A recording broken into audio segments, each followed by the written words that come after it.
Philip Goes Quackers. One afternoon on the island of Sodor, Duck was waiting at Knapford Station for his passengers to finish boarding. Then he heard a honk of a horn. It was little Philip, the diesel box cab. He was new to the island and was the new Sodor Knapford Station shunter. Philip, I have heard of you, but I've never met you. You don't have to be so loud, said Duck. My apologies, Duck, said Philip. I don't mean to be so rude. I just didn't want to alarm anybody when I just showed up. So I had to notify people that I had arrived. I understand, Philip, but it annoys some engines, like myself. Oh, lighten up, Duck, chopped Henry. No biggie, Philip. Duck's just a little tender today. Yeah, said Molly, lighten up, Duck. It's just a little horn. I don't like to be alarmed like that, said Duck, and he pulled away. Duck was quite irritated with Philip. Later, Duck returned to Knapford Station. He was waiting for more passengers. Belle showed up. Hello, Duck and Philip. Duck, I'm going to need to get through to Tidmouth. I'm very busy. Okay, said Duck. The only other track to move on was the Philip's line. Philip clattered and shattered as Belle's wheels rattled both sides of the rails as she rocketed past. Duck didn't think this was very funny. Please stop this madness, Philip, he said. I don't appreciate this loudness. My bad, said Philip.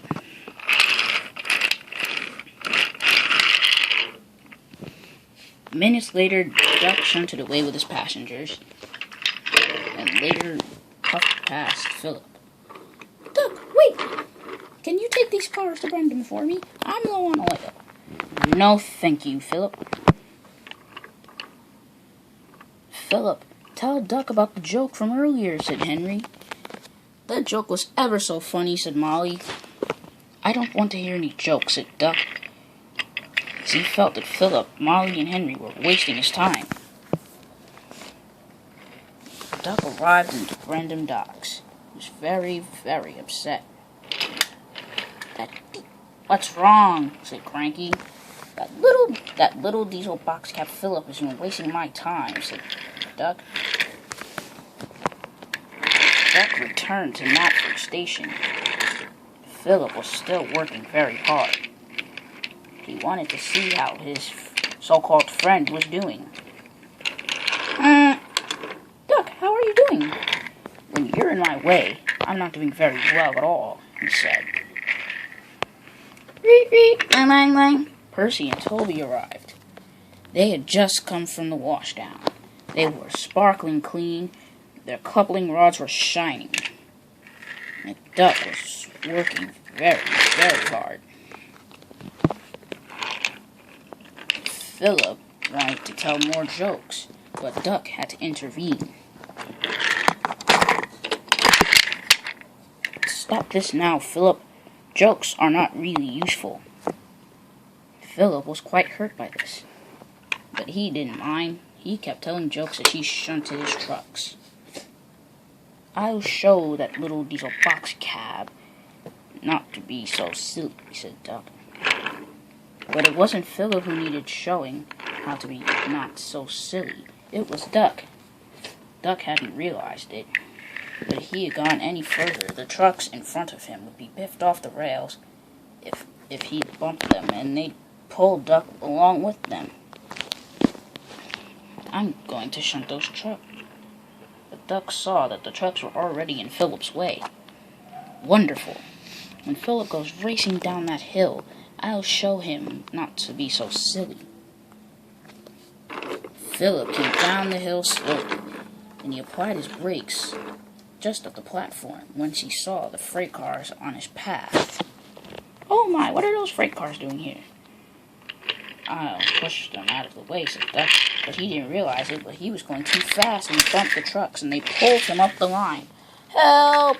He cried, and he came off right outside Brendan. "Whoa," said Cranky. "What was that?" Sir Topham Hatt was talking with Molly and saw Philip. "Take me to Brendan at once." Once Philip had told Sir Topham Hatt where Duck was. At Brendan, Sir Topham Hatt was very upset. "Duck, what is this madness?" "I'm sorry, sir," said Duck. "I was just trying to show Philip not to be so silly. It isn't Philip that needs to know not to be silly. It's you, Duck. You've caused confusion and delay. Philip, you will have to rescue Duck. There are no other available engines." "Okay." Philip shunted Duck back onto the rails. The engines at Knapford chortled once they saw Duck. Henry said, "Duck, I thought you might end up in the water like where you belong." "Henry," said Molly, "that's not nice. This is what's nice. Duck, maybe I should teach you how to shunt trucks." "Ha ha!" chortled the other engines. "Reet reet. Do you need help on the Great Western Line since Oliver's gone? Maybe I can show you how to pull freight cars and coaches," laughed Percy. "Reet! Lang lang lang. Your passengers will be dear missing you." Sir Topham Hatt returned to Knapford hours later. He was very upset with Duck. Duck was soon filled with coal after Philip had taken him to the coal hopper. "Thank you, Philip," said Duck. "I'm very sorry for what I've done to you." "It's all right," said Philip, and the two became good friends soon after. Next story up soon. Whiff the Kipper engine. One evening on the island of Sodor, Sir Topham Hatt had called a few of his engines to Knapford. Whiff, Samson, Toby, Molly, and Oliver. Henry was another engine called to Knapford, but Henry hadn't arrived yet. Henry was on his way.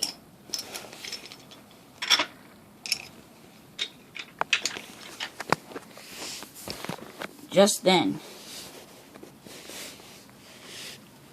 the engines heard a whistle. "Woo, woo." It was Henry. He came down the hill really fast, but didn't know it. He plowed into Knapford. "Oh my," he gasped. "Whoops," he chuffed. The other engines were very surprised.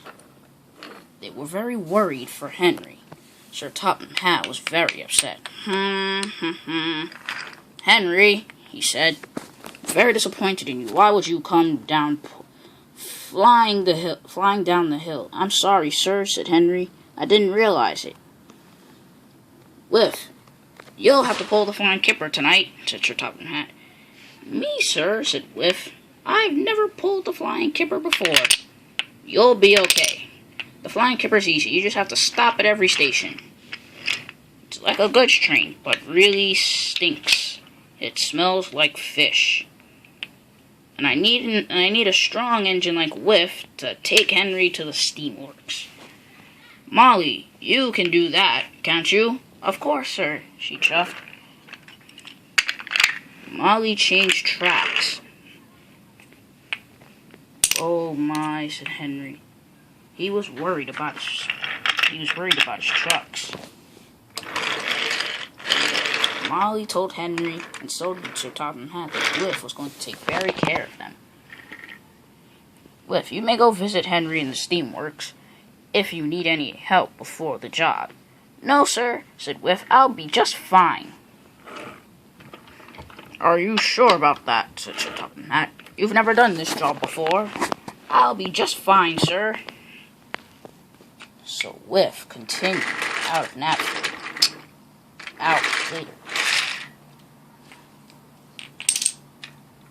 A few minutes later, Whiff stopped at Brendan. But he didn't give Cranky a moment to let his hook down. He didn't know if Whiff had no idea how long he was supposed to stop at Brendan. Or at any stop.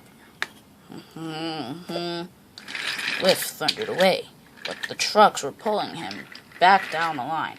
Whiff, said Cranky, stop those trucks. You must let me lower my hook. Whiff was trying his best, but he couldn't. He was trying his hardest and his best. It was too much for Whiff. Whoa, said Whiff. The trucks giggled. Oh! Then Whiff took a mighty heave, and the trucks pushed him off the rails. Cranky was even more cross. You were supposed to let me lower my hook, and now I have to lower it to lift you up. It was a long while before Cranky's hook was fully lowered to the bottom. It was a long while. Soon, Whiff was back onto the rails.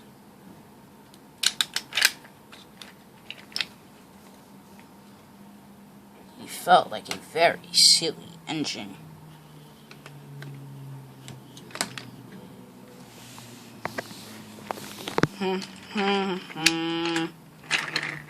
Whiff returned to Knapford. The next morning, Sir Topham Hatt was very cross. I told you may go visit Henry in the steamworks if you didn't know how to do the job. And you pulled out right away, didn't you, said Sir Topham Hatt. Yes, sir, said Whiff. Very sorry, sir. It's all right, it's the first time. Molly puffed in from the steamworks. She had spent the night with Henry and Victor. Sir, said Molly, Henry might be in there for a while. His paint is scratched, his funnel is cracked, his dome is weary, and his whistle is dreary. And his wheels are very scampy, said Molly. It's okay. I'll have James help Whiff with Henry's work, and Scruff will have to handle the waste dump alone. Samson, I'm going to put you in charge of helping Scruff with the waste dump since garbage is very heavy on Sodor. All right, sir, said Samson. And Samson was happy. Whiff was not. But Whiff had learned his lesson to always ask for help in need of trouble.